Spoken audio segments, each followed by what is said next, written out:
Hey everybody, welcome to another episode of My Bucket List Day. So all of you have been asking about updates to my slide out failure or my potentially cracked frame and or things about my bucket list day activities that we got planned that I've been asking all of you to fill out the forms and tell me what's on your bucket list. Well, I've got updates on that and a whole lot more. So stay tuned for all of that, especially at the end, because there's something fun there to take a look at. But before we get into all of that, why don't we go ahead and watch this intro and I'll be right back.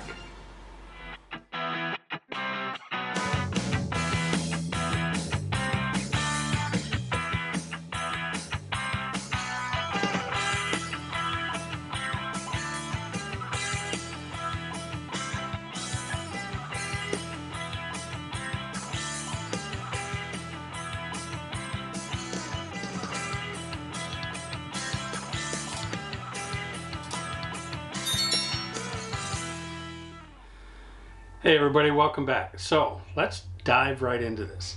So a couple updates about this season and where I'm going to be. I think I've shared this before, but I plan on going on to the Hershey show, so look for me there, and I look forward to meeting all of you there.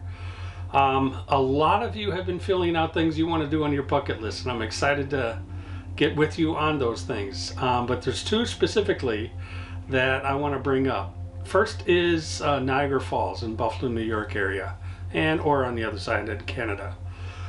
Several of you have reached out and said you want to do Niagara Falls. It's on your bucket list.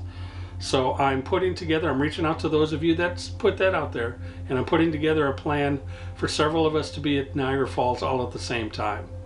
So for those of you that would like to join us, go ahead and hit this QR code right up here, and that'll take you right to the form to fill out your bucket list, and just put down there, yeah, Niagara Falls, I want to go see that this season.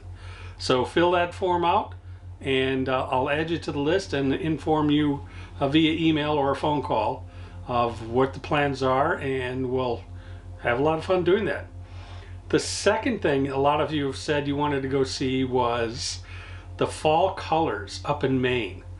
So I'm putting a lot of things together there for that. There's a few of you on that, so if you'd like to join on that one, again, click the QR code and we'll do that bucket list activity together.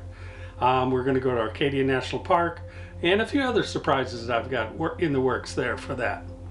So those are the two big things that are going on bucket list wise for this season. There's several others that I'm excited about that we're going to be showcasing here.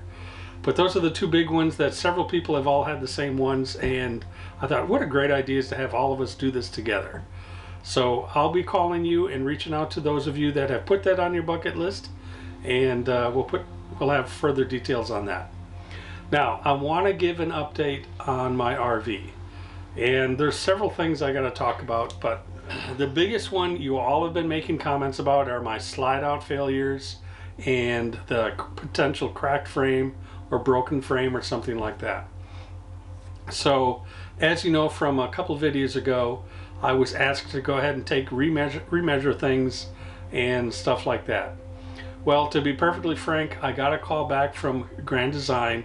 They looked at all the video that I've sent them, all the pictures, all the measurements, all that information, and quite honestly they said, you know what, don't go ahead and remeasure. We clearly see there's an issue, and they tried to see if they could get a mobile tech to come out to where I'm at.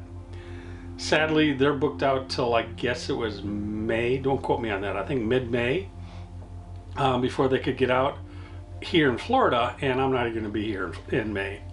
So I said, actually in May I'm going to be close to Indiana, so they are basically working the schedule in Indiana for me to go back to the factory. So I'll be pulling Mojo here all the way up to Indiana, to Elkhart, to the Grand Design factory, and to have them take a look at it and see what kind of problems there are underneath all the skins, the shell or the front cap, and see if there's something that can be fixed.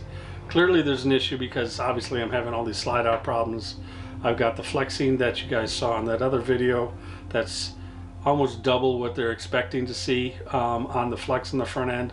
So they're going to take care of that up there. I have all the confidence in them that they'll figure it out and take care of it. So I'm just waiting for them to call me back and give me a date of when to get up there, and I'm going to go ahead and do that. I'll keep you guys posted and that sort of thing. In addition to that, there is the Grand Design Rally that's happening up there. I will be at that, so look forward to seeing or meeting all of you there. And moving on to the next thing, and it has to do with my Battleborn install. And I'm not quite sure what's going on. I don't think it's a Battleborn issue. I actually think it's a Victron issue. I think there's something happening with the software within Victron. And let me explain what's happening. So if this happens to any of you guys, let me know.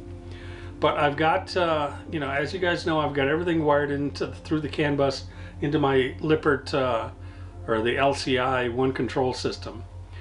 And I've got the automatic generator set up, so if it gets a certain voltage and everything and it drops, that's 11.5 volts is where I have it set at. Well, I'll have 50% left in my lithium batteries, and I'm at 12.8 volts, and all of a sudden the generator kicks on. Like, why is that kicking on? Shouldn't be doing that. If it did it once, it was no big deal, but it's done 4 times now. And I'm like, why the heck is that kicking on? I double check all the programming, all the coding. I check one control. That's all the settings are correct there, but it still continues to do that. So that's a puzzler. That's got me thinking and scratching like, okay, why is this doing this? It's not like it's at a certain time it happens every time. It's always at least 12 volts and anywhere from 30 to 60% left in the batteries, but it kicks in, which there's no need for it to kick in at that time. I've got plenty of life in the batteries, plenty of voltage, so that's a puzzler to me. I wish I had a camera going at the time when it happened, but I obviously just happens randomly, so had never been a camera on at the time it was happening. So if any of you have had issues like that, I'd like to hear from you. So go ahead and click on the comments down below and leave me a comment. Tell me you've had those same issues. Again, I believe it's an issue with Victron, but I'm not positive of that. I have put out a call to Andrew, the gentleman who helped me install all of this stuff and is the absolute expert in the nation when it comes to the Victron programming and coding. So hopefully he can figure that one out as well. And once I find the answer, I'll inform all of you. And lastly, another update about Natasha, the work that we did on her a video or 2 ago, and that is the tires. The Cooper Work Series tires are performing very well and wearing very well and evenly. I've got a couple thousand miles on them now, and actually just under 2,000, about 1,800 miles on them. And they seem to be really wearing well. Now, I will also say the airbags that I put on Natasha, I wish I would have done this from day one. So if any of you have a 350, F350 or an F450 and you're considering airbags, stop considering, just do it. Just go ahead and do it. The improved ride comfort by just having those airbags on there is noticeably different. I didn't think it'd be that big of a difference and I wouldn't notice it, but boy was I wrong. You definitely can feel the difference. It is a much smoother ride. The transitions over very bumpy roads and or when you go up over those bucking areas on a bridge, when you're going over a bridge, those disappear. They went away. Yeah, you hear it, you feel a little bit, but nowhere near like it was before. So highly recommend the airbags. Again, I'll have a link below here, and here's a QR code right here if you want to get yourself a set of those airbags. Highly recommend you get these. And I can only speak from the experience of the Ford Series Super Duty trucks, but if you've got a Dodge, I was talking to Todd at Switch It Up, and he's got the exact same airbags on his. He loves them. He said he was advised to do it right away, and he's glad he did it. I've talked to other folks that have Chevys and 3500s. They have airbags, and they said world of difference. So if you're considering an airbag for your truck, hauling a fifth wheel or even a travel trailer, something you're putting a load on the back, highly recommend you guys do that. So as I mentioned, this was going to be a short, sweet video with some updates. Those are the updates. So the bucket list stuff and the updates on the truck and updates on the rig, things that are happening. So I wanted to keep you guys all up to date of what's going on. I appreciate you tuning in. Don't forget to hit that like, subscribe, and ring that little bell to notify you when I'm putting a video together, or launching a video I should say. And make it a great bucket list day. Goodbye.